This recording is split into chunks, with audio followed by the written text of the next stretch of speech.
chance that what you're trying to do with this data, where you're trying to see this relationship, is that you would take the points and instead you would impose some sort of linear trend line onto it, or an exponential line, or some other type of logarithmic line. And this is sort of the basis or the foundation of what later we will do when we're doing regression. Okay, because you do something like this regression, you put that linear trend line into it, that's your regression line, that's your line of least squares. Okay, so we're probably gonna look at this more often just kind of like this, you know, not worrying about the connecting the dots kind of line that goes with it. But this is, of all of these charts, this is the type of chart that we will actually use in this class. The other stuff, it's great. Charts are great. They're a great addition to anything that you do with numeric values, okay? Because they paint a picture and make things easier for people to see and understand. But this is the type that we'll do in this class. Okay, sorry. And I was kind of buzzing a little because of, sorry, I slowed down there at the beginning. Questions about charts before I move off of them? Okay. Yes. Question. Remember when you showed the bar chart and you broke it up into each segments? How do you break it up into uneven segments like Sorry. that? How did I get it to do that? Yeah, how? It actually just does it. When you click on one piece and drag out, when you Oh, no, click no, it. no, I'm asking how did you break it into uneven segments? Like that one's evenly distributed, right? But that one is different segment, like it's different. It's different data. So like for the one that has equal segments, she used all of the Oh, years, and okay. the sales are like equal Yeah. per year. But that one she just used 1 year and the different types of. Yeah, so the difference between equipment, footwear, and apparel just happens to be more distinct than the difference between the sales from year to year to year to year. When I was doing year to year to year to year, it had it had 8 slices. They were just not very distinguishably different from each other because the sales didn't change that much. That's why I didn't like this one. Sorry, I just realized which one you were talking about. That's why that one's not as fun to look at, because it's just sort of very little difference. Whereas there is much more distinction between the categories year by year than there is the sales in any one category across all the years. Yeah. How did you change the y-axis on the first chart to see the percentage? On the first, oh wow, what did I just do? On this chart, this big one right, The one on the right? this one, yes. How did I change? Oh, so here's what happens with this one. Why does it just not make that over? On this one, the type that I chose was a chart that's 100% stacked. So when I look at changing the chart type, the y-axis, if it's 100% stacked, has got to give me percents. But if I go back to one that's just a regular stacked chart, then it's got to go back to what the values are, because that's what it's measuring. 100% stacked is measuring the proportional breakdown of each category. So, yeah. So it changes automatically because of the type of chart that it is. Okay, so we're gonna go to a sheet over here, and we're gonna need some stuff done here in just a second, but we're gonna do this first. Made up data.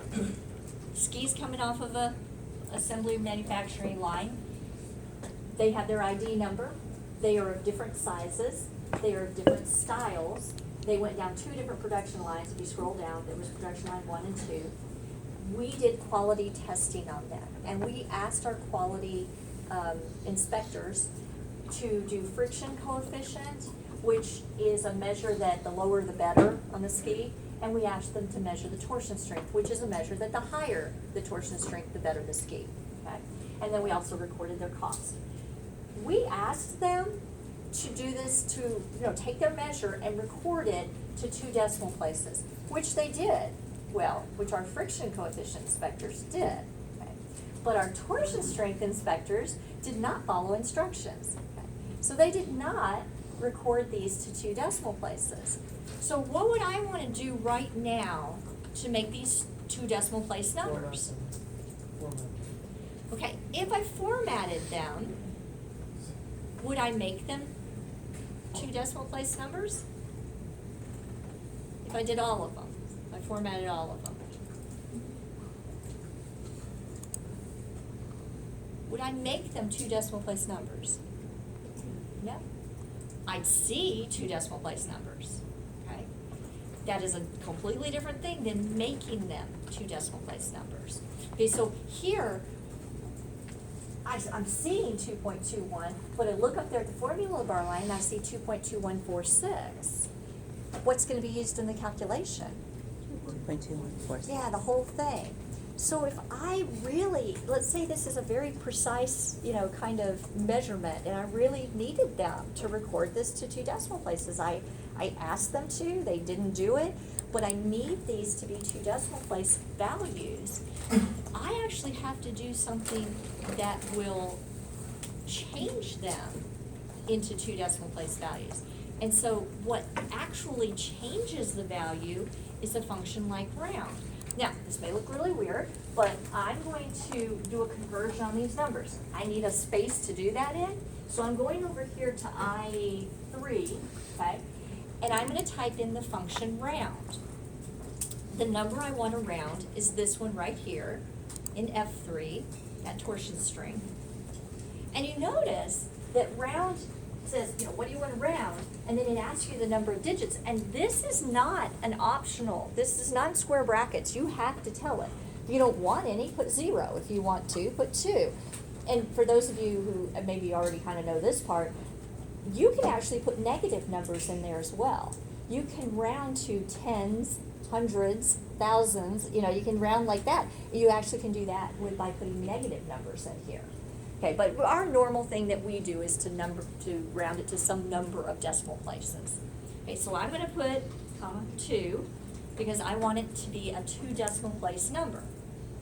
Okay, it is, I see it, all seems good. I'm gonna copy this the rest of the way down the column so that I've got all of these things to 2 decimal place numbers.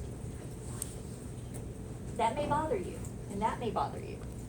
But it did round these to 2 decimal place numbers. Is it showing you 2 decimal places here and here? No, but it rounded it to 2 decimal places. This number is 2.00, this one's 2.10. It did what it was supposed to do, it's just not showing you that way. Now, that's fine, except I wanted these numbers here, okay? And so I'm gonna go in and grab these numbers. I'm gonna highlight this I3 to I31. And I'm gonna copy them. But when I go to put them into column F, I'm not just gonna do a regular paste because that cell has a round function in it that's relating to something several columns over, and so it would be then trying to round something, I don't know how many columns over, like 3 columns over, okay?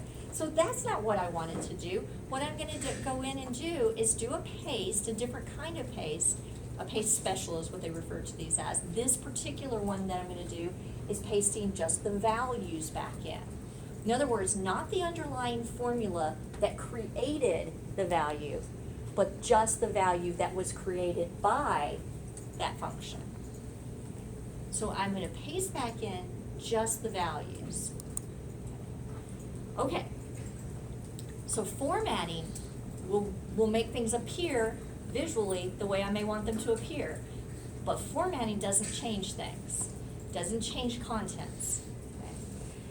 To actually change the contents, I needed to use round. And if we want to be sure that that happened, move over to F3 and notice that that says 2.21, not 2.2146. Okay, it's all those numbers are now 2 decimal place numbers, yes. How come you just paste the values and not the functions? Well, that mess up you? I did just paste the values and not the functions, because if you had pasted just a regular paste where you just say paste, that would have actually copied the round function.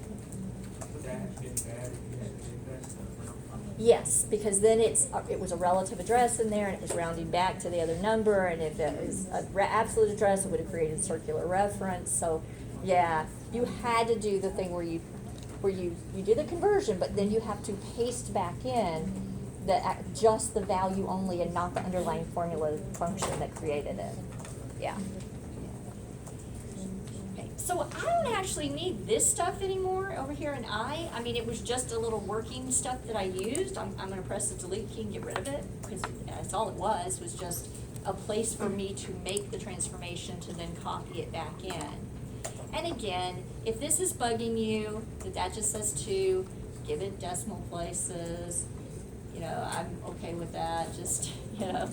But know that that's not really the issue. The issue is what is the true number, okay? Because the true number is what matters. Okay. We're good with the copy pasting. It is very important that you understand that formatting is not changing contents, but something like round does change the contents, change the number. So we're gonna need some things named. I need for you to go in and name column E3 to 31, do E3 to 31, and just call it friction. And don't forget to hit enter right after you type in friction, don't forget to hit enter.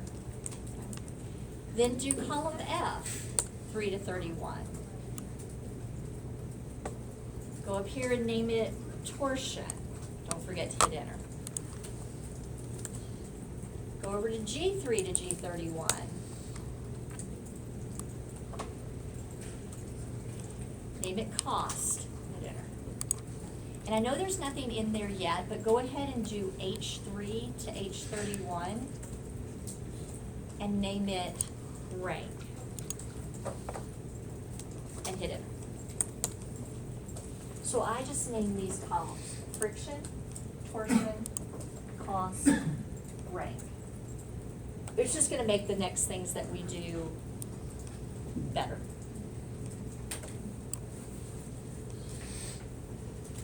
Okay. Once you've got those all named, we're gonna go over here and put in a rank, because I just want you to see this function called rank, because it might come in handy someday for something. Rank is a function that does just exactly what you think it would do. It takes, like, let's say high school GPAs, takes somebody's GPA, looks at it in the list of everyone's GPA and says, oh, you were number 1, or you were number 50, or number whatever. You know, just, it finds the rank of that number within a set of other numbers, right?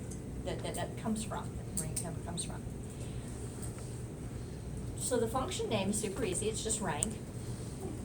And the first thing that you need to tell it is, what number am I trying to rank?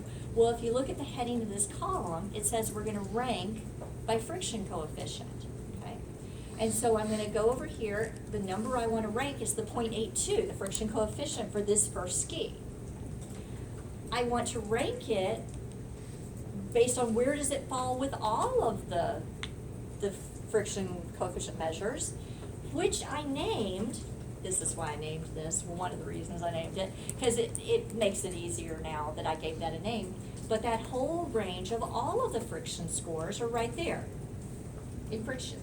So I'm doing E3 out of the whole set of friction scores, and then here's the optional part, the square bracket, you know, argument. Descending or ascending, okay? The default, if you don't put anything in here, is that it's gonna do descending. I guess it just thinks, you know, higher is better, revenue, profit, GPAs, you know, things, grades, those kinds of things. But in our particular case, which way do we want it sorted? Lowest friction. What was that? Lowest friction. Yeah, ascending. We want, the lowest is better. So we would want it to be sorting it out in ascending order. The top of the ascending order is the best one, you know, because it's the lowest one. So I actually do have to put a 1 in here to specify that that's what I want. Okay. So E3, within all of the friction coefficients, based on ordering those numbers in ascending order, okay, we learned that this is 18. There's 29 skis. This is number 18 out of the 29 skis. I am going to fill that in the rest of the way down that column. Not here, don't need that. And that's just, we're gonna come back and use that later. Okay, we're not anymore, I'm gonna do it right this moment, but we are gonna come back and use that later. Rank function work for everybody? Okay. I'm gonna make this small because you don't need to see the exact numbers, and I want this to be on the screen all together. Okay. I always forget to do this, so I'm gonna do it now. We know how to format. We know how to make things dollar signs and percents and this. We even know how to make things say anything on top of a cell, you know, so we know a lot about formatting. But we can also format things conditionally. So it's not like, if I choose this range here, or a range, I'm choosing the friction range from E3 to E31. I can format not everything the exact same way, like bold italicized or something, but I can format it based on the contents of the cell, differently for different contents. And so where I find that is on the home ribbon up here. Over a little ways it says conditional formatting. There's a whole bunch of them. One of the easiest ones to do, I'm gonna do first. It's a it's a data bar. The data bars, gradient or solid fill, I don't care about that. I'll go ahead and put a green gradient data bar onto these numbers. And what this just did was the bigger numbers had the larger data bars, the smaller numbers had the smaller data bars. Almost like did a little histogram on here for us. Okay, turn it this side. But anyway, so that's what it is. That's a really fast, easy one to do. Let me go over here to the rank. And I'm gonna go back in here and show you there's a whole bunch of other things that you could do.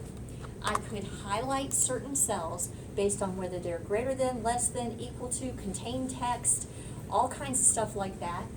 I could highlight certain cells, and the 10 is just their arbitrary beginning number. You could do whatever.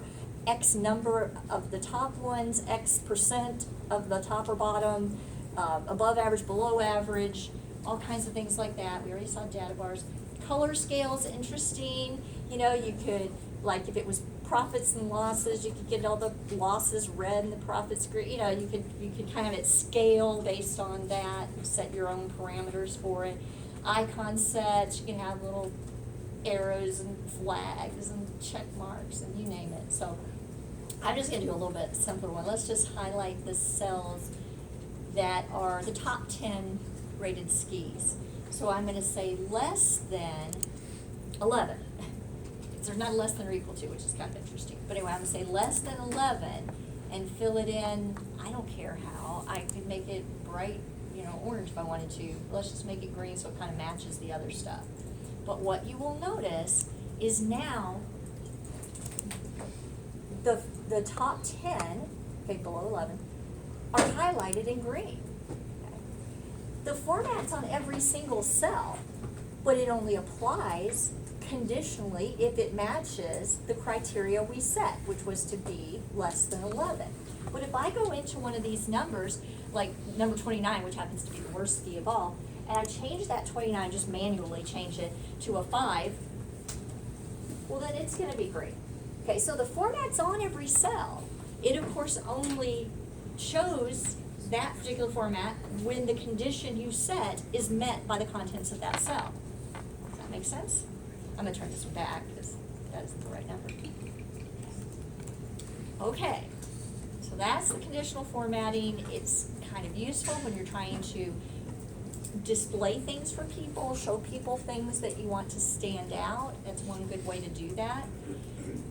Another thing that this is just as good a time as any to talk about is the fact that when you have a spreadsheet like this one isn't even huge, I can get it all on the screen, but let's say it was hundreds of lines, and you can't get it all on the screen at once, but you get down here to the bottom and you can't see the labeling information at the top.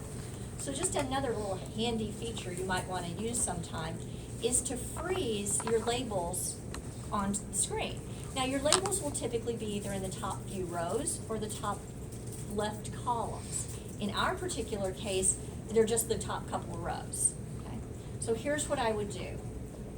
On the view, okay, well, let me do this first. Where I move my active cell, I am asking Excel to freeze above and to the left of wherever I put this. So in my case, I'm going to go clear over to A3 because I don't have anything on the left side that needs to be frozen, so I'm going all the way over to A. I'm going to 3 because I want 1 and 2 to get frozen. Okay. Okay, so I go to A3, I choose to freeze this, freeze the panes. You don't notice it so much here, but you can see my little line going through all there, okay? So you can see the line there. And then here's what happens. That freezes on there. I can get down to the bottom. I can still see the things at the bottom and see the labels at the top. It's handy, okay, it's a handy thing to do. I'm going to unfreeze it real quickly. Because another thing that you can do, if you want to, is split your window, and you can split it top and bottom, left and right, or 4 sections to it. And again, it's completely based on where you are, your active cell, when you split. Where am I? I'm in I-10. This is going to split above and to the left of where I am right now, okay? So when I go in here to split, I gotta split, a 4-way split, because I'm in the middle of the screen here. These move together, these move together, these move together, these move together. I don't need this on this one, I'm gonna unsplit, okay? But that's another thing you can do. In my particular case, the freezing the headings might be more interesting than anything else, but not worry about it too much. Okay, so that's just a little extra FYI stuff that you might want to know. We're going to come down here and put the average in for the friction, the friction, the torsion, and the cost, because we're going to need to use them here. So, we'll want them at least. So I'm going to go ahead and type in, and I know we've done average already, so I'm just going to do it quickly. I'm going to put average in there for this range that I'm selecting from E3 to E31. Okay. And then I'm going to grab it and copy it over to the next 2 cells. And then,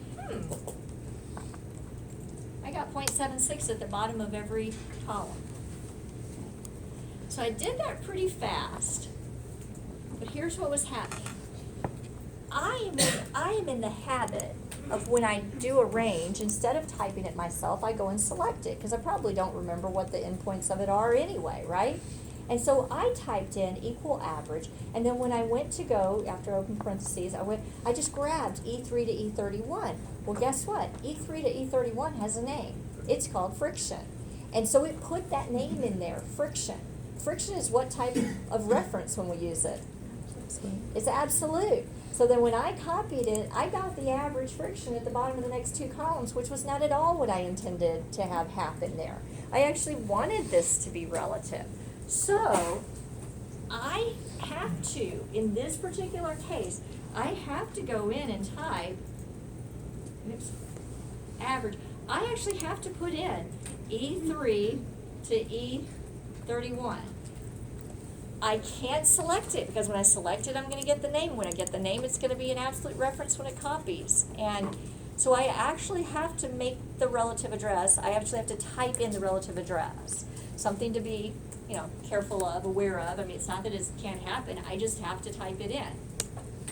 Then when I do, it of course copies relative as well. Okay. But that was something I needed to pay attention to. It's little stuff like that I'll have to pay attention to when I'm working on things. Okay, so I'm caught up. I'm probably talking too fast. We've done statistical functions. Those are some of the first things you ever do when you pick up Excel.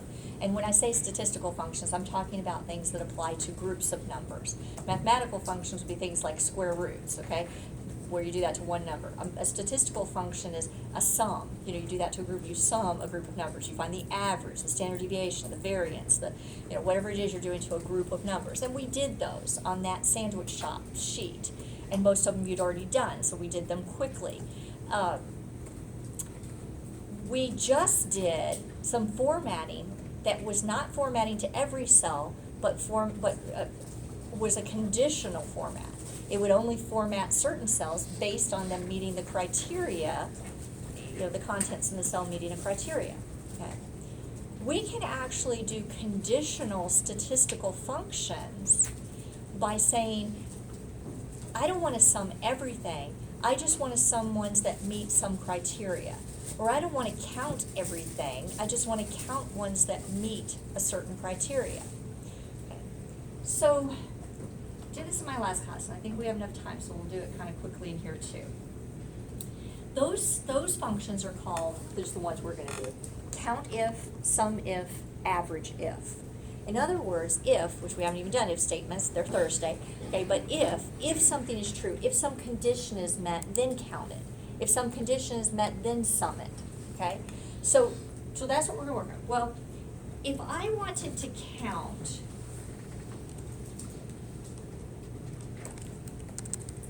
in the range that has the production line, that's D, that's the column D, what production line it went down. If I wanted to count based on which production line it went down, I would do a count if. And I would look at that range from D3 to D31, and I would choose production line 1 or production line 2. I'll just put a 1 in there. Okay. And I would discover that 15 of them went down that production line. If I switched and said 2, it's going to be 14 because there's 29 skis that went down different production lines. If I wanted to know how many of them are type A's, because if you look up there in column C, they're A, they're E, they're R, okay? So I would do a count if in C3 to C31, if I'm trying to match text, I would have to put quotation marks in. And I would put quotation marks A. And it's not case sensitive, but I went ahead and capitalized it. So I want to show you this. This is not an unusual thing at all, that numerics do not have quotation marks when you're trying to do matching things, and that text would have quotation marks. It's a very common thing to happen. Okay? And I'm saying this because of the things that are going to come next in this syntax, but okay. Well, that's interesting. That's 14. But anyway, so 14 of the skis were style A. With that said, I honestly, throughout the semester, don't want to be hard-coding values into formulas or functions. We want to do our best to have in our models input area where everything else references back to cells, and if we need to change anything, we change it one place and that change is then reflected through the rest of the sheet. That's a better way to be making models. But because the syntax on this eventually gets kind of complicated, I'm taking us in steps. If it was a matching an exact numeric, we put the number in. If it was matching an exact text string, we put that text string in with quotation marks. But often we do something that's a relative condition, like in other words, this one. What's the number of skis with a friction coefficient above 0.95? We're not asking how many skis have a friction coefficient of 0.95. We're saying above, so greater than. Okay, so now that adds a new dimension to this. Because it's asking for the number of something, it's still a count. And it's counting conditionally, so it's a count if. Okay. So the range that has the friction scores, measures in them, is a name, we named friction. Okay, so I can just type that in, that just makes it easier. And then here's where it gets a little weird, because we're wanting ones that are greater than, we want to count the ones that are greater than 0.95. This is just the syntax. I can't explain it always, but you just have to remember it. You put quotation marks, then greater than 0.95. Do I think that makes sense? Kind of no, to be honest with you, because it's numeric, and so I don't think it should have these, but nobody asked me. So therefore, we go with it, because it's what it is. Okay, so I have to, in the quotation marks, put the logical operator and the value that I'm comparing it against. Okay. I have to do that. So we got that one. Now, I wasn't making a big point of it, but when you were doing a count, there were only two things that you needed to know. Where are you looking? What are you looking for? Because what were you going to do? Count them. Count the ones that match this, right? Well, it's different when you start to get into the other functions, because here I'm asking this question. What's the total cost of skis that have a torsion strength of 2.1 or lower? I'm gonna total the cost. What's the function? I'm gonna sum, only I'm gonna conditionally sum, so it's gonna be a sum if. Okay? Well, watch when I open the parentheses here. There's three potential things. Two you have to have, one that I would say probably a lot of times you will have. The first thing is, what range am I going to match this criteria? Look at that question again. Total cost of skis with a torsion strength of 2.1 or lower. What range am I going to check the criteria? The torsion strength, and then we called it torsion. Okay. The criteria, which has a comparison operator in there, so I've got open quotation marks, 2.1 or lower, less than or equal to 2.1. So there's what you're matching up, just like you did with the count. Go to torsion, find those that match that criteria. But what are you summing? You're actually summing the cost. Okay, so you're summing something different than where you're looking. Okay. So when it finds some, here's here's several right up here that have less than 2.1. It's gonna sum that and sum this to this to this to whatever other ones that are up there, okay? And that's the sum that you're gonna get. So,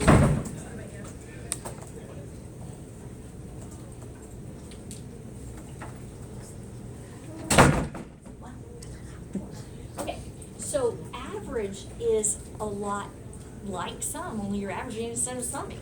So if you want to know the average cost of the top 10 ranked skis, of course you're going to use average if.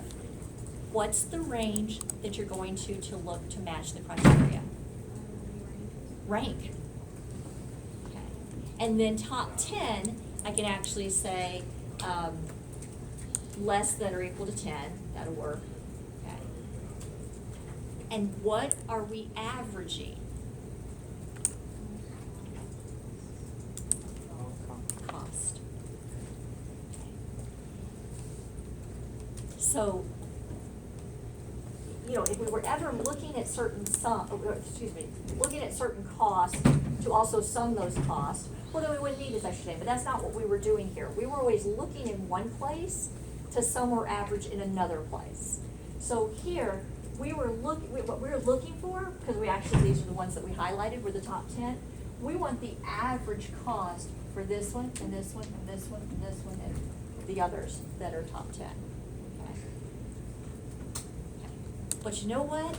I was still using hard-coded values in all three of those. That is honestly not what we want. We don't really want to be using hard-coded values in all three of them. So, we're going to see, and I have to build you up to this, because